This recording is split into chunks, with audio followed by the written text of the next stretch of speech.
Howdy everyone, I'm Michael Perch. I'm an associate professor at the University of Texas at Austin, and I record all of my lectures to share them with my students, evergreen content, and also to remove barriers and provide educational content off campus too. My students requested that I do a Data Science Basics in Python series.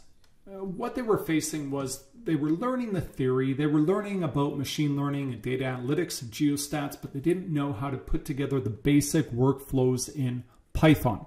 So the idea was, can I go ahead and provide some very simple demonstrations examples with a focus more on the workflow construction rather than the theory. This one is a continuation. You can go see the other ones on univariate statistics and data visualization and so forth. This one's on predictive machine learning modeling in Python with scikit-learn. All right, so check the other ones out, see if they're interesting to you. The whole idea here is let's build the world's most simple demonstration of training and tuning a machine learning model with a very, very simple data set. How simple? Well, I'm going to provide this most basic minimum Python workflow really to try to assist those who are just trying to learn the fundamental steps in Python. How do you get it done? I think this is really good because there's a lot of people who would like to try out machine learning but are a little intimidated by the whole thing. I'm going to demonstrate model training and tuning. We'll start by hand, then we'll go more automatic with looping, and we'll finish up with pipelines, kind of a more meta modern way to build your machines. We're going to work with the data set. You're going to see it's super simple. One predictor feature, one response feature. Why?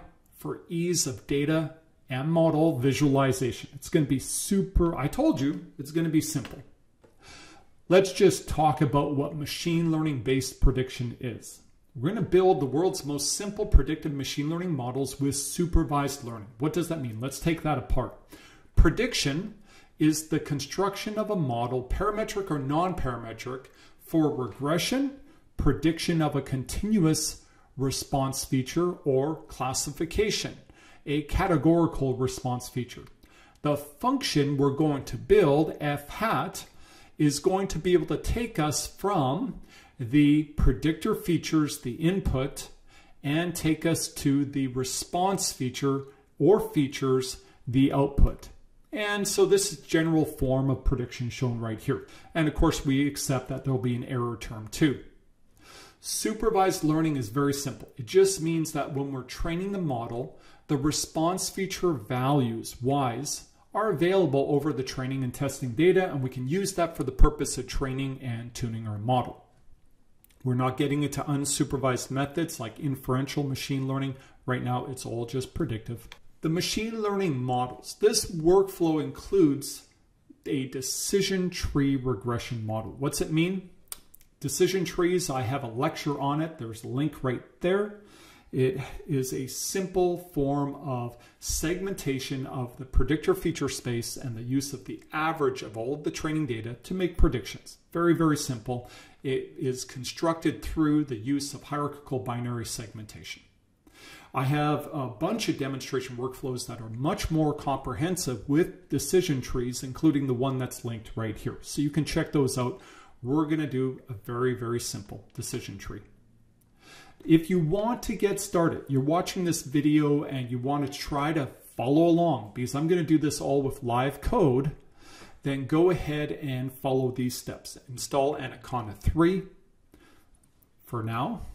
And go ahead and download that, install it. Once you've done that, you'll have the Jupyter notebook. You're going to have a bunch of the standard Python packages that we use for machine learning, and they're all going to be compatible. They're going to work. You got to love Anaconda.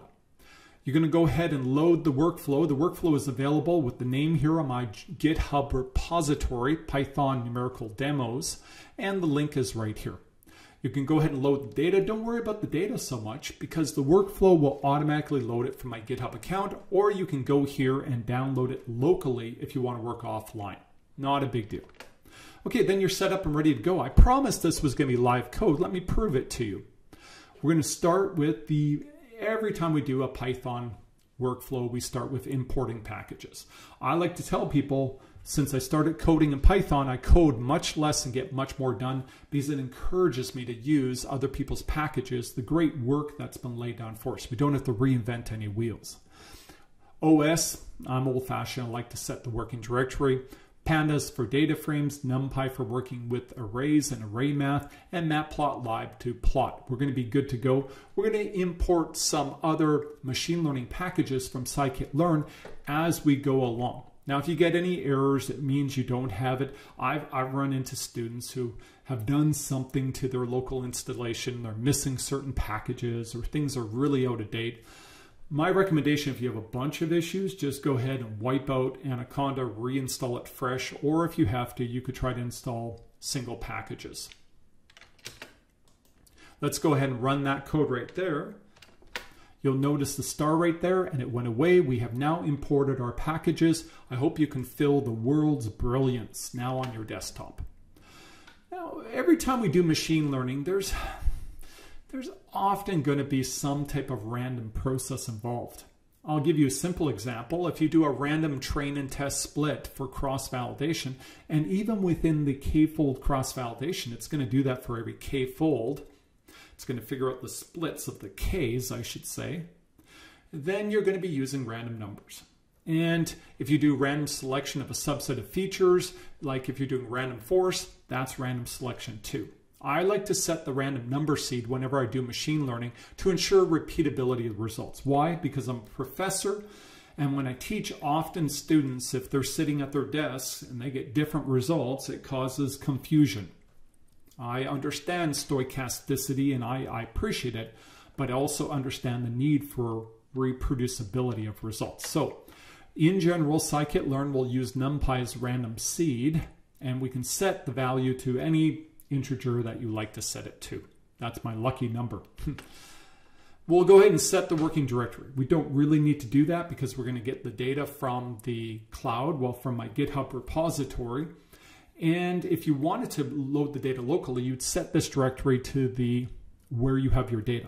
Now, if you alter this workflow and you start writing out a bunch of outputs and you're storing things and so forth, you might want to set the working directory as you go to write out to the right locations. I think it's a nice thing to do, is to control where things are going. How often have you ran a workflow and lost the files? You don't know where they've gone. Now let's go ahead and read in this very, very simple data set. It's a one-dimensional porosity and depth. It's in fact a normalized, or I should say standardized porosity to have a mean of 0 and a variance of 1, and it's just regular depth.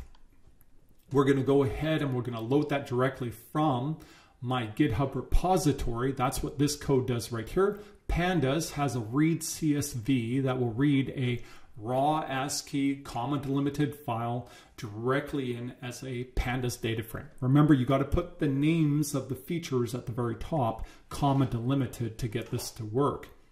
You can also load it locally by just uncommenting that line of code if you want it to, and just make sure you have your current working directory set to where this file is. You can easily get a hold of it in this repository from it's in my GitHub account. So let's go ahead and run that code right there. And it just loaded up that data set. There's 40 samples. They have depth and N porosity. In fact, it's standardized porosity. All right, so we've loaded up our data set. Now, I'm going to skip any real data analytics or analysis of our data, and I'm just going to, let's just be satisfied with the following.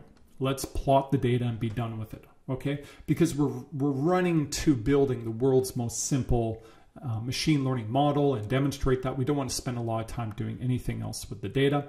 Depth versus standardized porosity. You can see mean of 0, a variance of about 1. It makes sense. You can see the data is nonlinear. It's kind of cyclic, or it's got some interesting patterns in it. If you're a geologist, well, that looks like cycles of sedimentology, something sequence stratigraphic going on here. Pretty cool stuff. Okay. Now we're going to fast forward through any data analytics. We're going to go straight to, for brevity, we're going to skip data checking, data analysis, data analytics, statistical analysis, features transformations, feature selection, model selection, robust hyperparameter search and tuning, we're going to skip all the way to just building the models. This is a very simple workflow. I feel like I've said this a bunch of times, but I don't want to be called out for this.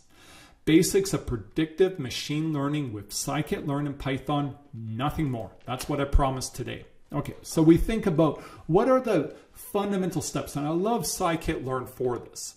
You can plug and play any machine learning method, any predictive machine learning method, and it will have the same fundamental steps. Instantiate, fit, predict, and these other steps right here, I'll comment on them too. Okay, instantiate, the machine learning model with hyperparameters. You're going to say this machine learning model and brackets the hyperparameters, and now you have that thing. Call that class, you get an object of that class, and now you can work with that. You'll take that and you'll fit that object to train it on the available training data. Once you've trained it, you can predict. You can check the trained machine learning models with predictions at withheld testing locations. This is hyperparameter tuning. You're going to select the optimum hyperparameters, and this is that hyperparameter tuning. You're going to then refit the model by training with all of the data, but this time you're going to use the tuned hyperparameters that you found worked well in predicting away from the available data with the withheld data set. Now you'll notice this is the train test approach. We train the model parameters with the training data. We tune the model hyperparameters with the testing data that's withheld from any training. There's an alternative, the train, validate, and test approach. We're not doing that. We're going to start with cross-validation, and then we're going to cover KFold and get into the pipelines as promised. I give you this option. You can come back here after we've run through this, and you can edit this line right here, error standard deviation. And if you look at the original normalized, or I should say standardized porosity values with a variance of 1, that means a standard deviation of 1, you can go ahead and add a random residual of this standard deviation. So think about it that way. If you've got a standard deviation of 1 and you add an error of 1, this is going to be 50% error. Okay, so you can do that in order to make the data noisy and make it more prone to overfit if you want to see more extreme cases of model overfit and hyperparameter tuning. Not a bad idea. Good exercise. I leave it here as an option. I'm not going to do that. I'll just run the code with 0 additional error. You'll notice the blue and the red dots are on top of each other. They're the same. I didn't add any error to it. Okay. Let's do split for train and test. We're going to demonstrate the following hyperparameter tuning methods. We're going to do cross-validation where only 25% of the data are going to be tested at. Now that's important. With cross-validation static, 75% of data is used to build a model and fit, and then we're going to use that to predict at the 25% withheld to see how we do in testing. Okay, well, KFold cross-validation, I have some lectures on this, very straightforward. You just go ahead and you take K equal size splits of the data and you loop K times over the data, and all of the data get to be tested, and you average the result. So let's start with the static approach or cross-validation. We'll import from scikit-learn package model selection module the train test split. This is your new friend when you do cross-validation. You give it the data. Now we had X and Y. We already formulated that in a couple blocks back, where we have these nice simple arrays and the arrays with the predictor feature and the response feature. We say the test size is 0.25, and we use our random number seed right there so we all get the same result. And this gives us the X train, X test, Y train, Y test output. And let's go ahead and plot that and see how it looks. No surprises. Looks pretty cool, actually. I have specifically color coded the train as dark green, and I made the test as gray. I made it more transparent so those values would look a little ghostly, and you'd see they're withheld from the training of the model. Okay, so we got our train and test split. Now we can go ahead and instantiate our model, set the hyperparameters, train with the training data, and we are ready. We'll have a decision tree. Very, very simple. From scikit-learn, we import tree. Tree is the module that includes all of the tree-based machine learning, And we have within it a class called decision tree regressor. That sounds like exactly what we need. And we're going to set a hyperparameter right here. Maximum leaf nodes. Now, go back to the lecture on decision trees. That's the number of regions or the maximum number of regions you're allowed when you build the model. And so you can set that. Right here in the code, we can change that number. When we do that, it'll instantiate a model called rtree. Then we'll fit it to our training data. You notice that we're not going back to X and Y. We're going to X train and Y train because we're only training the model parameters on the training data. Let's go ahead and run that. We've run that and it's done. Now, how do we know anything happened? Well, first of all, no news is good news. We didn't get any errors. That's a good sign. Let's go ahead and make a prediction with our model. We now have our tree. We can do predict, and we'll predict at a certain depth. Now, what's really cool is that what I did here is I said, okay, pick any of the test data locations, data number 2, and then find out what its depth value is. Now make a prediction of standardized porosity at that location and plot it. So when we do that, this is the original data. This is the test data right here. The data is not in order. The test data are kind of randomized, and value number 2 is right there. And that's our prediction from our model. So we've just trained a decision tree model and we've made a prediction with it. Now, you want to try some other cases? Well, sure, let's do that. This is at location number 1. We've got 10 testing data to work with. This is location number 3. And so you can see the predictions being made by our model. Now, this is cool. I think we've demonstrated the ability to train a model and make predictions with it. We haven't done any hyperparameter tuning, and it feels a little bit limited. Since we have a very simple problem with one predictor feature and one response feature output, we can go ahead and use the numpy linspace command to go from the minimum and maximum depth values and say, take 1,000 values in between, make me a list, pass them all through my decision tree, our tree, predict at those locations. This will be an array of all of the predictions, and we can plot that.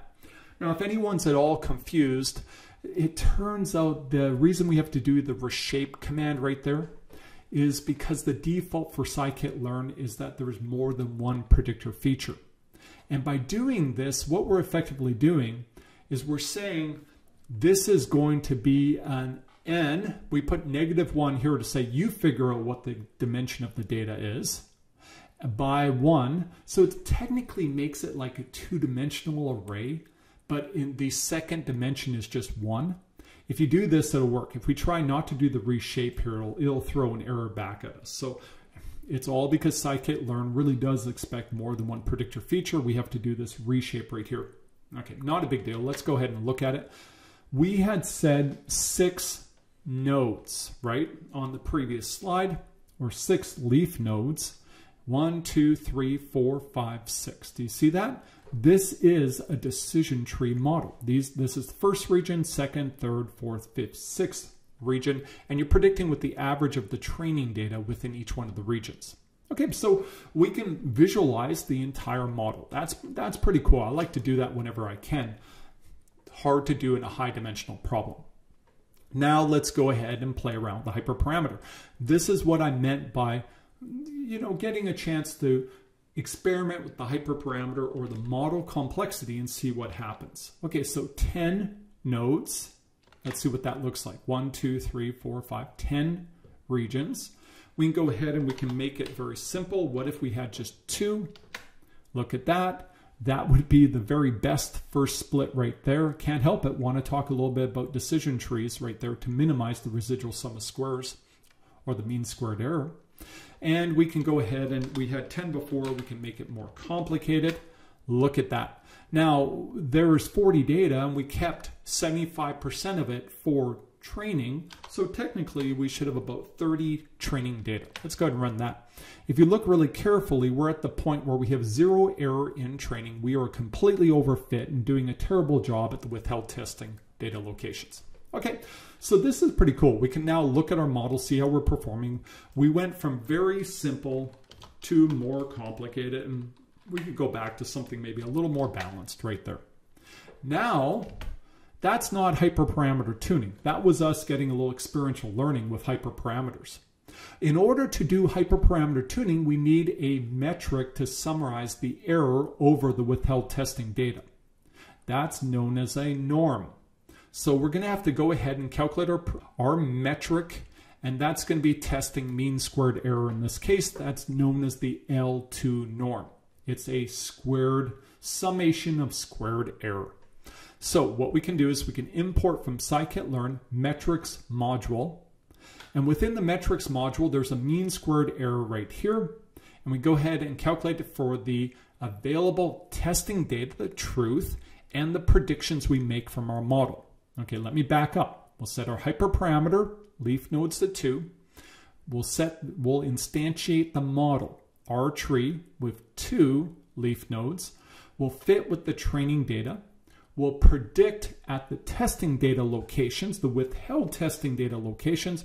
We'll get our predictions and we'll calculate the mean squared error. And let's just print that out. Wow. Okay, so that's pretty cool. So when we took this model, that's very, very simple, not very complicated. We got a mean squared error of 0.5. What's going to happen if we take our model and we make it very complicated? We repeat, mean squared error of 0.39, a little bit better. Now what happens if we simplify the model a little bit? Mean squared error of 0.39 still, and we go even further,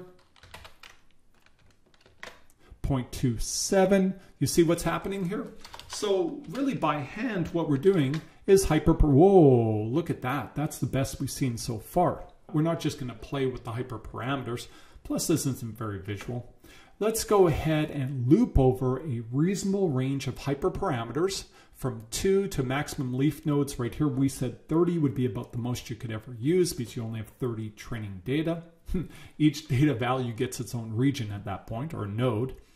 Let's go ahead and instantiate our decision tree with that hyperparameter. We can fit it at the same time. That's a cool thing about Python, is we can chain our commands up. This part of the code gives us our instantiated tree.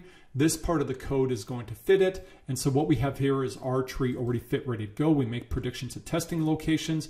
We'll go ahead and append, keep track of how many nodes did we use for each one of the runs, and then what was the mean squared error. We're appending them into list, and we can scatter plot that. If we do that, ta-da! What we've done now is we ran all cases from 2 to 30 leaf nodes. We calculate the mean squared error with the withheld testing data, and we plotted it. Now there's a little bit of noise. It makes sense because you're only using one set of data for testing, and there's really only 10 data for testing. It might be kind of sensitive. So we got a little bit of noise, but overall we see a pattern minimizing around here. What we saw by hand around 7, 8, 9 seem pretty good, and it'll come back up, and then we reach a point where really it doesn't improve or get worse. Okay, so we're getting a sense of what would be the optimum level of complexity, hyperparameter, somewhere around there. A more robust approach for hyperparameter tuning is to use the KFold cross-validation. Let's go ahead and from Scikit-learn's model selection module, we can import cross-val score. Now, I don't like that name, so I just gave it a new name. I said import it as KFold. And we'll go ahead and we import it. What's really cool now is we can instantiate our model with the complexity right here. The same loop as we saw before. We're going to make a list of the number of nodes, so the hyperparameter selections, the mean squared errors we got. And we're going to go ahead and loop over everything from 2 to 30, the maximum leaf nodes right there. We instantiate the model with that many nodes. We go ahead and we can append to the scores the KFold. Now this KFold function from model selection module in scikit-learn package will take our estimator, our tree, which is really cool. It's like a wrapper that goes around any model. You can make any machine learning model from scikit-learn, put it in there. A predictive machine learning model. You give it the X's, the Y's. Now notice we're giving it all of the data. It's going to do all of our bookkeeping for us. We give it all of the predictor features, all of the response feature. And then what's going to happen, it's going to then do KFold cross-validation were 4-fold. So that means 25% data in each case will be withheld for testing. And if you have multiple processors and you think this is going to take a long time, you can put n jobs at some number and it can run it all in parallel, which makes sense. If you're doing KFold, you can break up the problem and run it on different processors.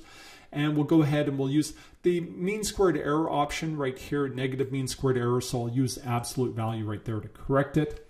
And we can scatter plot the result. Let's go ahead and run that. That'll take just a little bit longer than before because of the KFold cross-validation. We're effectively calculating 4 mean squared errors for every degree of model complexity, and we're averaging them. I should point out that the KFold function's actually going to return for every model complexity 4 mean squared errors. And then what I do is I do a mean right here of that list of values to take the average. Okay, there's a little bit of noise here with the most simple tree. It's got 2 nodes. Remember, we only have 40 data. It's the data set does have a lot of cyclicity for the number of data. I'm not too concerned by that, but you can see the general trend of decreasing. Maximal predictive power at testing without testing data is somewhere around 14 or so, and then it starts to slowly creep back up. Okay, so this is pretty robust hyperparameter tuning. What we can do now is we can use the NumPy argmin score on the scores. That will give us the index of the case for which we had the lowest mean squared error. And we'll tell it to give us the nodes, the associated nodes value right there. That'll be our tuned number of nodes. We're going to rebuild our decision tree with the tuned hyperparameter, fit it with all of the data. Look, X and Y, not X train, not Y train, all of the data. And then we can go ahead and make predictions over all of those depths we had before. So here's our model right here. This is our tuned decision tree model to minimize error at withheld testing locations using a 4 KFold cross-validation. So this is the best model we could build. Now, for the purpose of visualization, I still showed those original train and test. I want to point out here that we used KFold cross-validation, so all data got to be train and test. And at the end, we went ahead and we actually retrain the model on all of the available data. So really, the best way to represent this model is like this. All of the data is now fit. The model is now fit to all of the data using hyperparameters that were tuned using our previous steps. Okay, so we've done it. We've now built a very good decision tree model. We have some confidence in its ability to perform with new observations. That's the whole point of train and test, to get the right level of complexity so we don't overfit and we generalize. We make good predictions at locations not used or values not used to train the model parameters. All right, I just want to show one more thing, and that's the whole idea of pipelines. I have a new, in my data science basics in Python, I have a new lecture completely on pipeline construction, but I just want to take this example and show it in a pipeline. It's super simple. We didn't even do feature transformations. It was just building one model and tuning one hyperparameter, but I just want to show it to you. Why do we care about pipelines? Well, pipelines are kind of meta.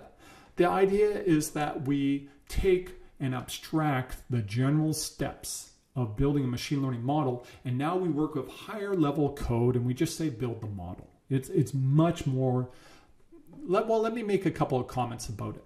First of all, it allows you to build a pipeline which is a workflow set of steps, which, to be honest, makes more readable code because you just see the steps. It's not so verbose anymore. You can use custom labels. You can put in any associated scikit-learn classes to get your workflow done. So it makes it very easy to build workflows. Choices and hyperparameters are going to be specified as a dictionary with combined step custom labels and hyperparameter names to make it all very readable.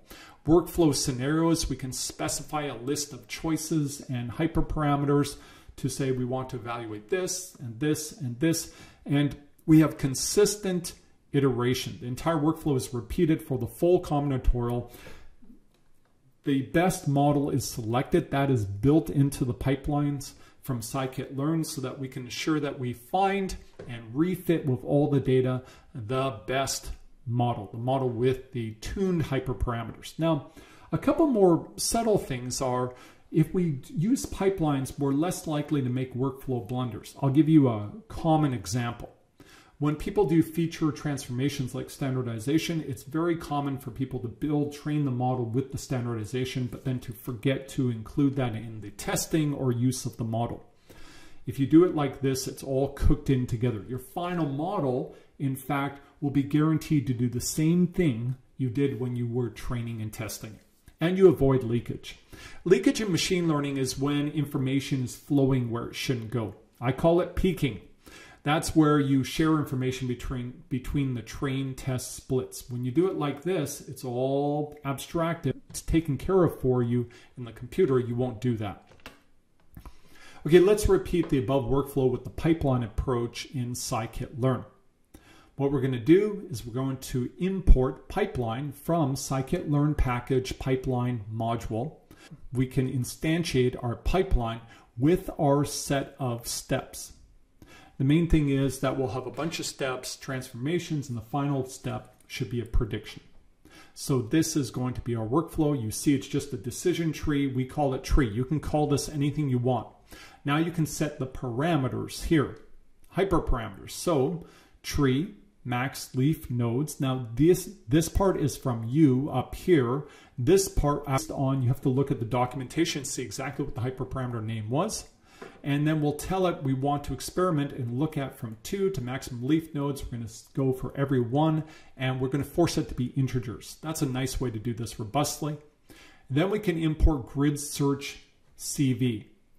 And this, what we can do is we can instantiate it with the pipe, our workflow, the parameters specified here. Now, if you look carefully, the parameters are specified simply as a dictionary, and the scoring we want to use, we're going to do cross-validation, KFold cross-validation with 4, K equals 4. And when you're done and you find the best hyperparameter from the range explored right here, go ahead and refit the model on all of the data. Now, what's really cool here is that when we're done, this will actually be a model we can predict with. Okay, so let's first start with fit. We're going to take that workflow and we're going to fit it. Now we give it all the data. I told you it's going to take care of all the bookkeeping. It's doing KFold cross-validation inside. It's going to go ahead and find the best hyperparameters, and we can even tell it. Tell us what the best hyperparameters were. Let's look at the model, and I say specifically, show me the max leaf nodes, and then I can also make predictions with that model. Isn't that cool? I've refit it to all the data, and now if I take grid CV tuned, predict, with any depth value, it will predict. Let me go ahead and run that. So when I ran it, this pipeline with a decision tree on my data set, and I told it to find the hyperparameter maximum leaf nodes that minimizes the mean squared error, what did I find? 14. That's what we found before, which is really cool. We saw it plotted. And then I told it make a prediction at depth equals 2.5. I fed that in to my class here that's been fit now, and I can freely make predictions for any value right there. It predicted a normalized, or I should say standardized porosity of -0.97, mean of 0, variance of 1, of course, and I can rerun it for a different value, and it'll keep making predictions. I could run it for all values and so forth. Okay, so this is the pipeline approach. This was a very simple demonstration of predictive machine learning, model building with Python scikit-learn. I love it. I really do. I use scikit-learn all the time. I love the fact that the common steps have the same standardized format. You can plug and play the machines. I love how meta it gets with pipelines. I like the way that the common steps are all set up for us, like cross-validation.